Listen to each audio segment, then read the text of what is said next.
Sonya Looney, welcome to the podcast. Thank you so much for joining us today. Hey, I'm honored to be here. Absolutely. And Sonya, I figured we would just start the podcast. If you want to give people a breakdown as far as like what did life look like as little Sonya growing up? Well, I wanted to be a marine biologist because I wasn't creative enough to come up with my own dream. And that's what my cousin wanted to do. And my dad wanted me to become an astronaut. So I really didn't know what I wanted to do. I just knew that I loved sports. So I loved playing soccer and I loved playing tennis in high school. And I wanted to be, at one point, like Mia Hamm, a professional soccer player. Yeah. And then at one point, I wanted to be like Pete Sampras, a professional tennis player. And yeah, I would say that I wasn't a super confident kid. I was the kid that got picked on in school, the kid that desperately wanted to fit in. And I would just keep trying harder and harder to fit in. And the more I tried, the worse it got. Yeah. And it wasn't until I found running at the end of high school that I found confidence in myself. Dang. Okay. So let's kind of peel that back. So like with marine biology, where did that come from?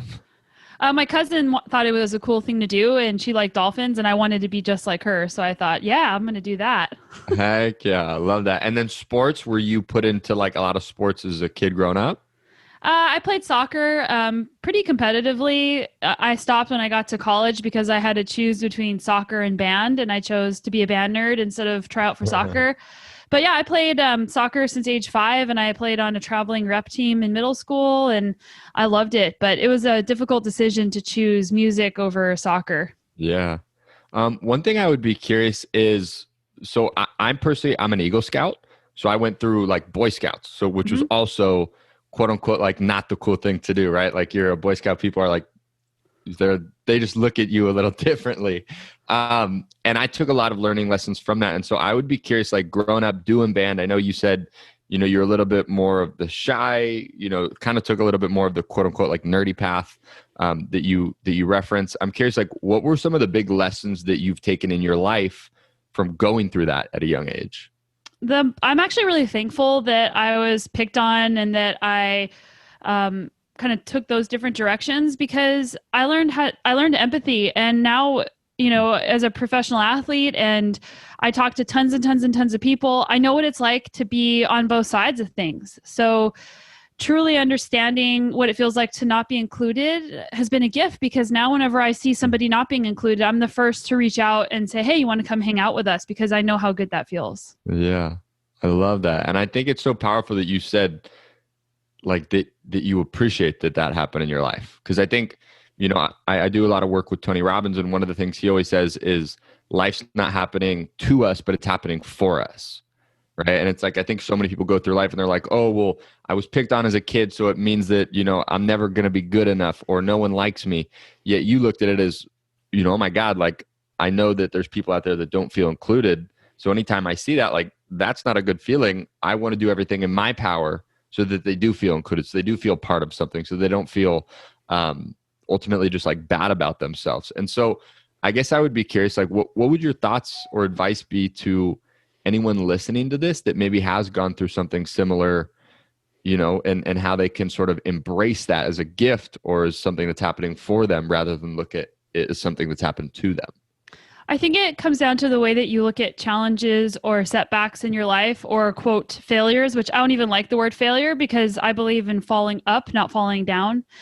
So being able to just look at these things and say, I have a choice. I have a way that I can tell myself a story of what just happened or what has been happening in my life. And number one, it's not permanent. So your successes and your failures are not permanent. They're going to be moving like a wave. And then number two, it's your choice if you want to say, I'm going to let this bad thing that happened or this difficult time in my life define me. And that means everything's going to be bad. I'm going to be looking for negative experiences to fulfill this this vision that I have for myself that everything is bad, or I'm going to look at this thing that happened and say, what are all the positive things that I can get out of it? And it's hard. It's not easy for people to do. But it helps to like, just try writing it down, try writing down the things the silver linings that you can see.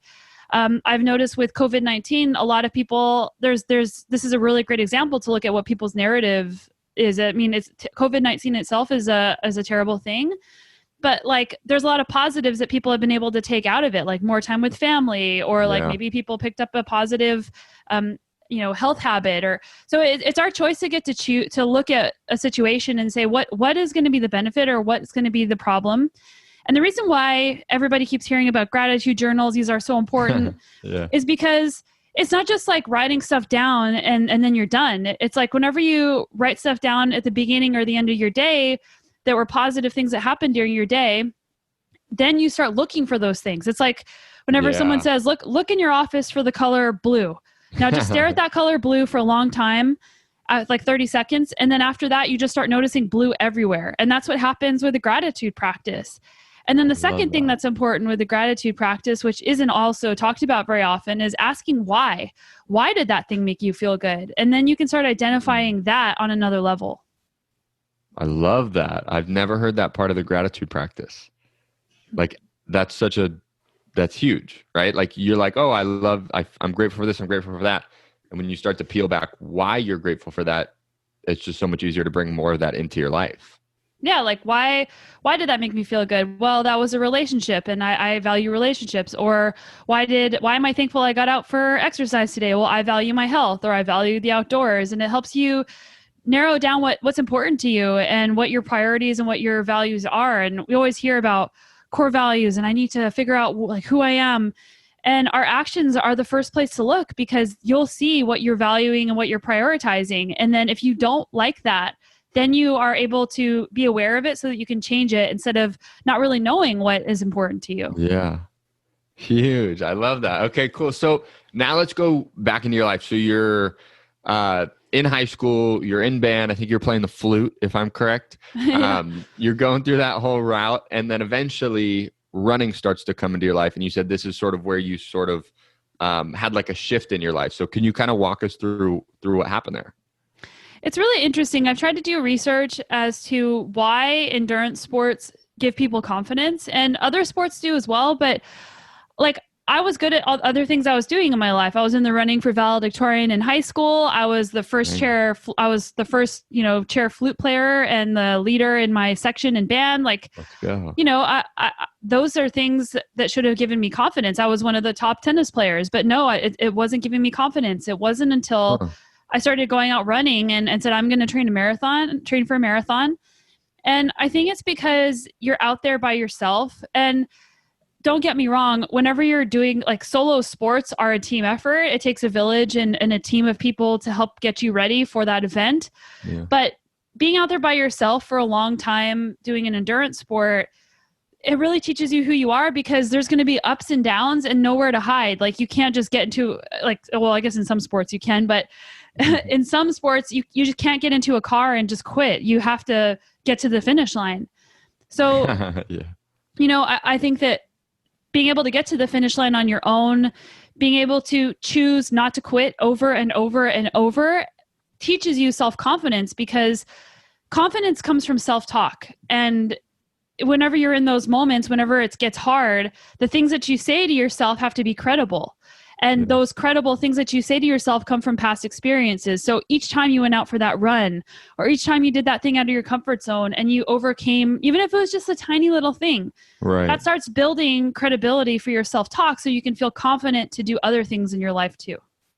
Love that. Love that. So true, right? It's like you start to reminisce on past experiences of your life, and where can you grab confidence from that you were confident, or that you did something that you said you were going to do. And I guess I'd be curious, let's say there's someone listening to this and they're just like, Sonya, honestly, I'm just like not confident. Don't think I'll ever be confident. I'm just not the confident type of person.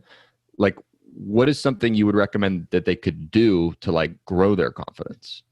I'd recommend picking something that you're interested in and setting very small goals that are achievable, and start baby stepping, and then looking back and saying, look, I did that. Look, I did that. And if you feel like you can't take that step forward, find people that you can relate to, that you see yourself in them. And then you start like seeing them do stuff and you feel like, look, I can do this too. And having that I can do this too mentality is super powerful. And in mountain biking, it's a really technical sport. Yeah. There's scary things, and seeing other people do things that I see myself about the same level as, it makes me feel like I can do it too. And then that's helped me build confidence whenever I might not have as much.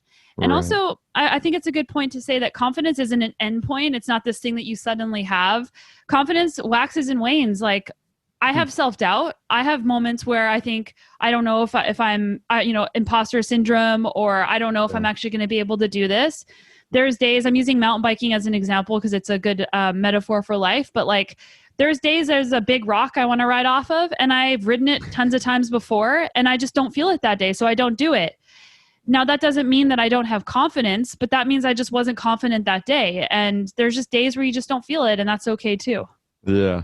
Yeah. Love that. Okay. And so now let's say we keep going down the path of your life. So you start doing running, confidence starts to go up. Now you go to college I know you ultimately ended up doing engineering. But going into college, was that sort of your ideology? I know you were good at math, you were good at science. And so was that sort of what it looked like going into college? You're like, I'm going to be an engineer. I'm going to do this for the rest of my life. What did that sort of look like? It was really interesting because I didn't really think for myself in terms of what I wanted out of my career. And I Hmm. think that especially now, things are really different whenever people go to college because there's a lot of self educating you could do on the internet. There's a lot of jobs you can get where you don't necessarily need to have worked in the field. But I think college is good because it teaches you time management, it teaches you prioritization. Maybe people have that without going to college, but I Right. chose engineering because, well, I wanted to do biology. And my dad told me, look, I got a biology degree, my dad, and I couldn't get a job out of college. I would have had to go to grad school. So unless you want to go to grad school, you should probably look at something more practical so you can get a job. And all my family are engineers, so they said you should check out engineering. Yeah. And I absolutely loved math and I love science. So I said, okay, I'll do it. But the whole time I didn't really feel like this was the right thing for me. But whenever I commit to something, I follow through and I do it. So I finished my Yeah. undergrad and I was good at it. Like, I graduated in the top of my class. But I had found mountain biking, and I know we'll get to that in a minute, but I found Yeah. mountain biking halfway through my undergraduate degree. And I thought, well, I just want to move somewhere where I can do more races and I can be around other people like me that love mountain bike racing. And I ended up applying to grad school, even though I said I wasn't going to grad Yeah. school because I wanted more time. I didn't want to go work, an engineering job where Huh. I didn't have flexibility, and I wanted to have time to train and be working, but also be on my own schedule. So I chose grad school because of that. And I was able to get into a PhD program and get a fellowship, which is awesome. And I ended up Brutal. moving to Colorado, and I still wasn't sure if I wanted to be an engineer. And I got my master. I stopped at my master's degree, and I still had this itchy feeling of this.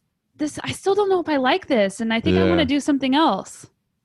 Yeah. So let's go back then to how mountain biking came into your life, because obviously that's a massive part of your life now. So like, what was the inception of that? Like, how did that all start?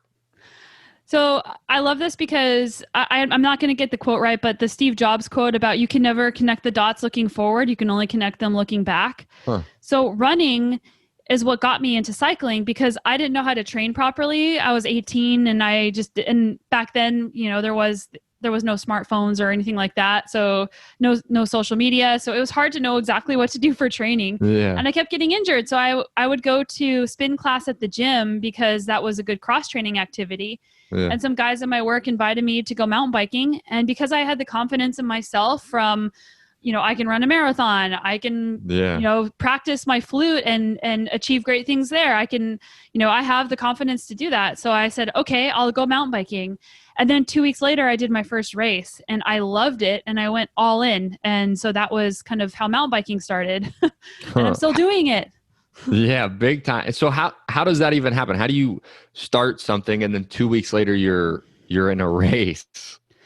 Well, I kind of think that there's different personalities. Some people are kind of all in, and Yeah. some people more are like gradual. And I'm kind of the all in personality, for better or for worse. Whenever I love something, I just want to like go.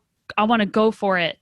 Yeah. And the friends I was riding with encouraged me to do the race, and I thought, okay, well, sure. I don't know. It's really interesting because you can lay out all the reasons why you shouldn't race. You could say, well, I don't know how to do it, or I don't have the right equipment, or I didn't train enough, or I don't have the right heart rate monitor, or Totally.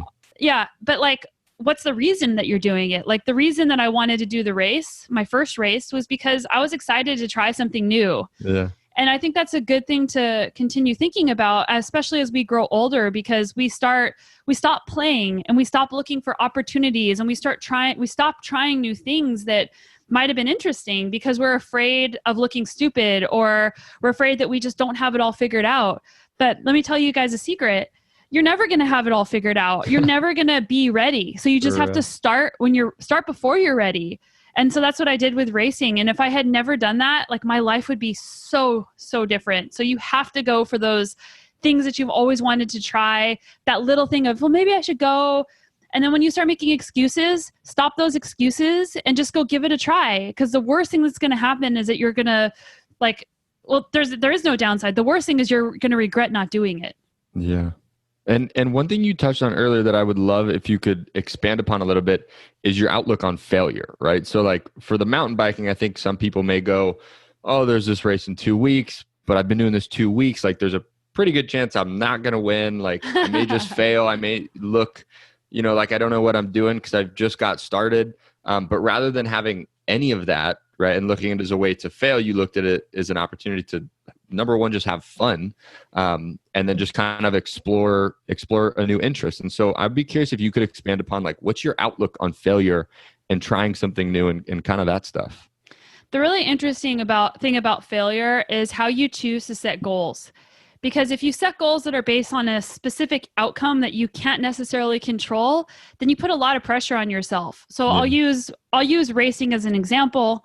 I want to win the race. Well, there's a lot of things that happen on race day that you're racing against other people. You can't control what other people are doing. Yeah. You could have bad luck and get a flat tire or get lost or, have something like that happen.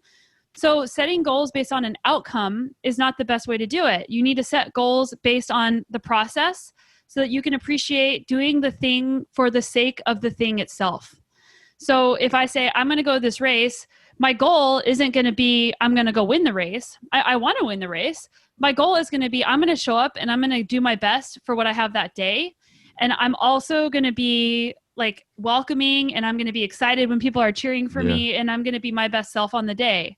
Or maybe my goal is I'm going to ride the technical stuff really well, things that I can control.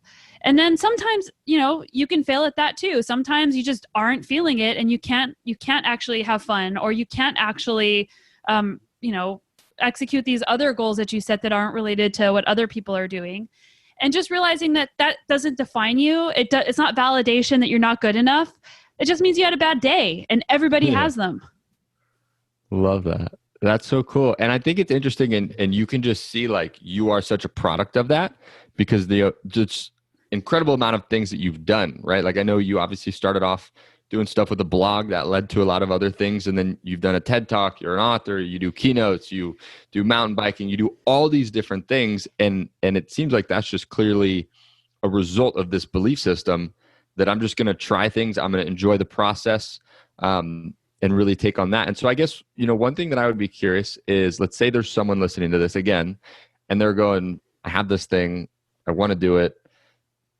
I don't know how the heck to do it, or where to start, or the right way to do it. Like, what would be a piece of advice you would give them on just taking the first couple steps? There's an awesome tool called Google. So just go Google whatever the thing is. Like, I've had lots of people say, I want to start a podcast. And the problem is that we can get decision fatigue. And when I wanted to start my podcast, it took me 6 months to actually do it. Cause I thought, well, look at all these different places I could host my podcast, and what microphone should I get? And like, you can spend all this time, quote, stoking your inspiration, where you're like just learning about the thing and never actually doing the thing. So just be willing to suck at it. Like, you're going to suck. Anytime you start at something new, you're going to suck at it, and then you're going to get better. So focus on like how much better you're getting every single time that you do it, because that's what you're going to be proud of at the end of the day. You're not going to be proud of the things where you're just like all of a sudden perfect at everything. And by the way, it rarely works out that way. Just like, just like, I'll give an example. I wanted to be a public speaker. So I went on my website. If you don't have a website, start one. It's really easy. And just start a website for yourself. I put a speaker tab on my website, and people just started booking me, because of my status as an athlete. But if people don't know who you are, start reaching out, start emailing, or people saying, hey, like, I'd love to come speak at your event, or, hey, I have this new podcast. Do you want to come on my show? And I think Right. the reason why people don't do those things is because they're afraid of people telling them no, and they're afraid of rejection. And let me tell you something, rejection, like especially high achievers, they get lots of rejection. I get Yeah. rejected way more times than people tell me yes. But that doesn't matter. Rejection is just like, it's like a bump. You just go over it and keep going, or go around it and find another way. Yeah. Love that. Yeah. One of the things I was taught earlier by one of my mentors is he says, like, as you're pursuing things, you need to develop something called Rhino Skin. Like Rhino Skin, it's so tough. You could literally shoot it with a gun and it doesn't penetrate their skin. Right. And so it's like, as you're going throughout some of these things, you need to have such a tough skin that, if someone says no, if someone says whatever, you get rejected, you fail, whatever, like you can't let that affect your actions. Yeah, and I mean, that's not to say it doesn't hurt. Like, I'm a professional athlete. I manage all my own sponsors, and whenever I write a proposal to a sponsor, I'm basically selling myself. Like, "Hey, do you Yeah. want my personality involved with your brand?" And I get told no. And that's hard because it feels like they don't want me and they're rejecting me. So, like, it's not that you just have this rhino skin that nothing ever hurts. Like, it hurts to get rejected, but it's learning how to feel the emotion, saying it's okay to feel this, and then just move on. Yeah. Awesome. Okay, cool. So let's keep going. So you're in college now. You've got your engineering degree. You've gone to get your master's. You kind of have this feeling in you all the time that I don't know if this is actually what I'm supposed to do. And obviously, you end up, eventually going to mountain biking and things of that sort. But before we even get there, I'd be curious, what thoughts would you have to someone else that's maybe experiencing that same feeling of, I'm doing this degree. I don't know if I actually want to do this, but I'm just kind of doing it because I'm doing it. Like, what advice would you have for someone that's in that space? Because I think, honestly, a lot of people, they do face something like that, whether it was a parent that suggested them to take a route, whether they were good in one subject, so they just pursued it for the rest of their life. But maybe they have this feeling in them of like, this doesn't really feel right. So like, what would you say for them? Because you've obviously been there. I think it's different for everybody. For me, I think that there's a power in finishing what you started. For some people, that doesn't work. For some people, they need to make a change. Like, maybe financially, it's too hard to keep going, or maybe there's different personalities, right? There's people that can kind of push through things that they don't really want to do. And then there's other people that they just really can't continue on something whenever they really don't like it. Hmm. But I think that just forward momentum takes you down a path so that you can find other paths. So an example of that would be in grad school, I said to myself, well, I really like human anatomy and physiology, and I really like biology. So, and I still like that stuff. So I did Yeah. biomedical engineering. So I started studying disease processes, the body. I thought maybe I'll go into neurophysiology, and I went and I worked in that department for a little bit. And after grad school, I still was just searching for what I wanted to do. So Yeah. I would say try to finish the thing that you're doing, because it might lead you to something else. But if you really hate it and it's really not working for you, make sure that you start down a new path instead of just stopping and treading water. Because it's, whenever I look back at all the weaves along the way, people ask me, do you regret, going to school for 7 years to get your master's degree and never actually, well, I did for a little bit, but not working as an Yeah. engineer. And my answer is no, I don't regret that, because it led me to where I am today. And without it, I wouldn't be here. Yeah. I think one thing that's super interesting too is like, one of the things you said earlier is you went to masters in a sense, to get your masters in a sense, to just have more time to like figure out your life. And I think that's such a incredible part of school, is it's like you're really giving yourself this time to like figure yourself out, figure what you want to do, and just give yourself space to really explore.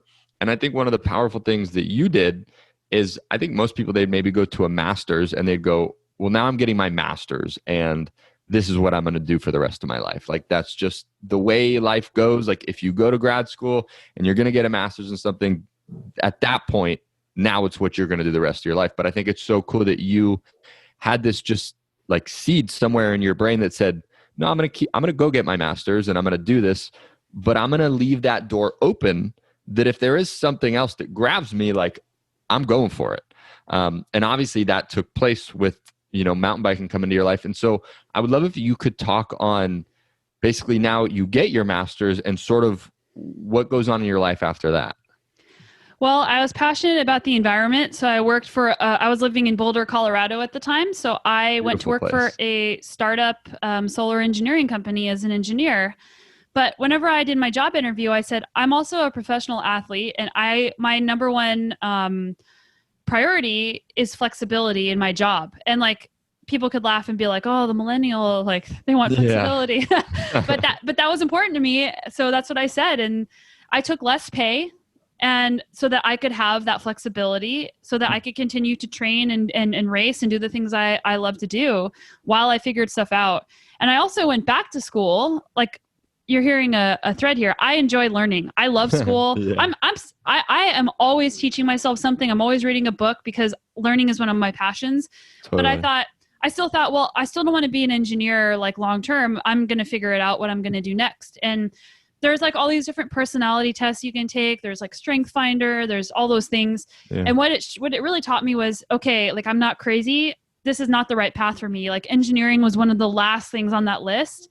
It was more like counseling or becoming a doctor. Like I really love helping people. Yeah. So I thought I want to go into the medical field because I already have a background in biomedical engineering and I love helping people. So I'm going to go become a physician's assistant because I don't want to go to medical school so that I can help people be better. So I took all the prerequisites, I did all the volunteer work, but then something crazy happened. My racing started going really well. So I had this new crossroads of like, well, do I go to PA school now or do I really try and blow this mountain biking thing up and see what happens? And I decided to pursue the mountain biking route because school is always there. And like to have an opportunity to go after my dream, even if I came up short, even when everybody else in my family was telling me like, this is just a stupid hobby. Like, why aren't you doing a career? You should grow up. Like at the end of the day, whenever I look back on my life, I want to say, what are the things that I went for? Did I shoot my shot? Did I go for it? And that is also what continues to drive me as I evolve in my life. Yeah. That is so cool. That's so crazy that you took literally all the prereqs. Like you were ready to go to school, and basically just a tiny little window opened up, right, for you to go full time, and you just sent it, right? You just made it happen. And so I guess I would be curious. So at that point, how long were you biking for when sort of that window came to be like, all right, now I'm doing it? I think that was maybe 6 or 7 years, but I also was still working. Like the sending it isn't as beautiful as you would think. I was able to get a job doing marketing in the bike industry, and the company that hired me had a team, and I went on that team. So I changed from engineering to marketing with no qualifications. So there's an example of like, well, how do you get started on something if you don't feel qualified or if you don't really know what you're doing? Is you just start and figure it out. Trust that you can figure it out along the way. And if you can't figure it out and you fail, at least you tried. So I did that for 5 years. And what that enabled me to do was start traveling around the country with my job, because my job was to educate people on these products. And with that, I was able to start fulfilling that purpose of like that I teased out. I want to help people be better. Yeah. I started doing my own speaking series that I wasn't a qualified, like whatever. I just went to bike shops or anywhere that would have me. And I started putting on my own free speeches or mentorship things that people could come to. And I just started doing public speaking for fun because I wanted to help people. Yeah. And then from there, like I ended up being able to become a full-time professional athlete because I had done enough races. I had built my credibility. I had been doing it long enough. I had traveled around the country, and then I started traveling around the world. And that's what I've been doing for the last, oh gosh, 7 years, Yeah. full time. That's And doing all these other projects too, just because I love being able to just share what I've learned with other people and help them be better. Yeah. And it's so amazing too, just to hear that like 7 years you were like, before you really went full on, you just were doing all these different things. And on top of that, you were just keeping this thread of mountain biking there, and you were just pushing it. And I think that's so, I know you said before that, as a little millennial, like, hey, give me the extra time, pay me a little less so that I can have time to mountain bike, which I think that in itself is just an incredible testament to you of like being that aware of yourself to say, hey, like pay me less, let me have time off when I need it so that I can do the things I love. Like that's unbelievable. But I think it's a little reverse millennial for you to put in the 7 years and say, all right, I'm going to do this because I enjoy this. And, going back to enjoying the process, right? Not doing this to win the race, to be the world champion, but doing it because you enjoy the process. And then after doing that for 7 years, kind of organically, the opportunity presented itself to you to do this full time. Yeah, and it took 10 years to become like where I didn't have to work a job. It took a full decade. And endurance, like people listening might be like, oh, team sports are different. And endurance athletes, it's hard. Like most people do not get paid at the pro level. Most people have to work a job or two.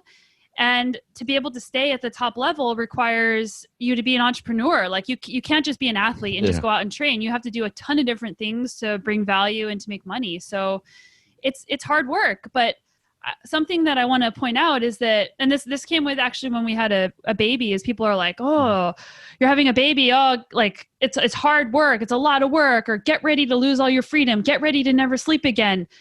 And this goes back to what we talked about at the beginning. Are you focusing on the negative things, or are you focusing on all the awesome things that you're going to get? Hard work is awesome, because if you don't work hard for something, then it's not worth it. Like if you think of all the things you're most proud of, they're probably the things that you had to work hard for. Yeah.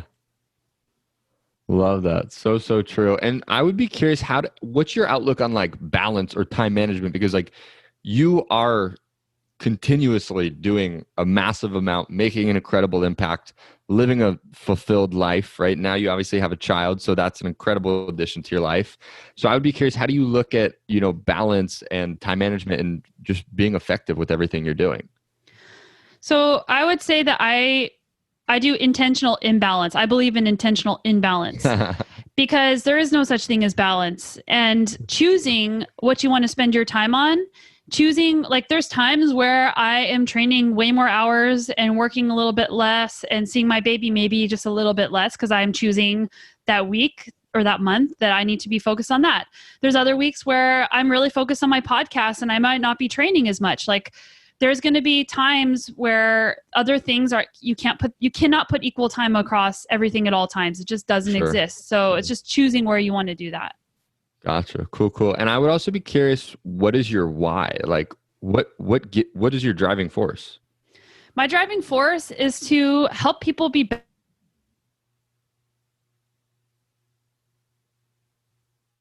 and showing people that they can do hard things too. It opens up this amazing narrative that you have for yourself. Quick, so I don't know what the heck happened, but it totally like cut out there. That's cool. We can start. Okay, so I'll just ask the question again. Yeah. So I would be curious, like, what's your why or what's your driving force? Because you are a trailblazer. Like you can clearly see it in your life. So I'm curious, like, what drives you? I'm driven by doing hard things so that I can show other people that they can do it too. And I'm comfortable being vulnerable and telling people, the difficulties and the positive things also that happened along the way. But storytelling is important to me. So my goal is just to help people be better every day, to empower them to have more positive self-talk, to have a more mindful existence, to live more intentionally, to feel that they can go for the things, that they have permission to go for the things that they always wanted to do, even if everyone around them doesn't think that they should do it, because life's too short. Yeah, absolutely. And that's such a cool theme that it seems like you've had in your life, is you've been so true to yourself. And I think in a world today where there's Instagram, there's social media, everybody's got an opinion, it's easier said than done to be true to yourself. And I think that's just incredible that you've done that. And I guess for other people that want to be true to themselves, what would be like, a last word that you would have to them on just how to be like truly you? I would say if you don't know what your values and priorities are in your life, do a workshop, do a worksheet, do something to figure out what those things are. And then when times get hard and you feel pulled in lots of directions, or you feel like other people's opinions are influencing you, go back to those things. That's your core. That is like your rock, and cling to that and do things that help you along that path, not on somebody else's agenda. Yeah. Awesome. Cool. So Sonya, if people want to get more information on everything you're up to, because you're doing a massive amount and making an incredible impact on a lot of people's lives. And then obviously just doing a bunch of kick-ass stuff, mountain biking. I'd be curious, where can people find more information on you, what you're up to, everything you're doing? My website, sonyalooney.com. And I encourage people to sign up for my newsletter because I have a thought of the week. I have a journal stem. And there's links to all my social media on there as well. And I'm active across those. And I'd love to hear from the listeners. It's my favorite thing to get to connect with people. Yeah. Awesome. Awesome. Very cool. Well, Sonya, last question that I have, and this is a question we ask every guest because the show's all about finding direction, but doing it through action, right? Through like executing, is I would be curious, what is one thing someone listening to this could do in the next 24 to 48 hours to start finding direction in their life? I think that's kind of a big question to answer quickly. Yeah. And but it doesn't need to be as well, just to give you some more thinking time, it doesn't need to be something that is like, do this one thing in the next 24 to 48 hours and your life's figured out, right? Because we all know, and I've heard you talk about this actually, and it's a philosophy that I have, is like, you have to know where you want to go, but you also have to be flexible, right? Because if someone asks you, where do you want to be in 5 years? Just in the same sense that you've had these crazy things happen. I've had the same thing where it's like, you may know where you want to go in 5 years, but then one little question, one little person you meet, one little door opens, and all of a sudden you are in a completely different trajectory, right? So it's like, we may not have one thing that we can do in the next 24 to 48 hours to find direction. But maybe even just finding direction in the next, 3 months, 6 months, 12 months, 2 years, whatever it be. What would you say would be one thing people could do? Take the very first step.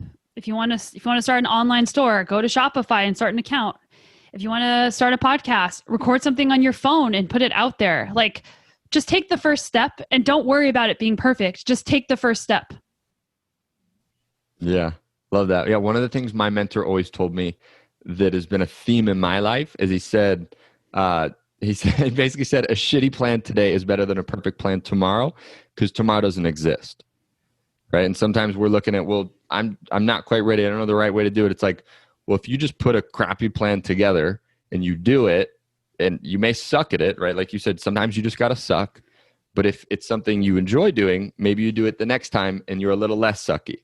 And then you do it a third time and maybe you're just a little less sucky. You're still sucky. And then eventually, though, you do it enough times where then you get kind of good, right? And then eventually you get to the point where you could become great, or even outstanding in whatever you're doing. But I think, like you said, it's separating yourself from that perfectionism, because, one of my mentors, Tony, he says the lowest standard you can have is perfectionism, right? Because if perfectionism is your standard, perfectionism is impossible, right? So if that's a standard you set for yourself, that's just ultimately an excuse to never actually take action on what you want to do. In racing, we say, embrace the suck. And in racing, it's probably more painful when you embrace the suck, because your dirt is not fun to crash into. Or bad weather, or maybe your expectations aren't being met and you have to learn how to deal with that. I mean, learn to embrace the suck in life.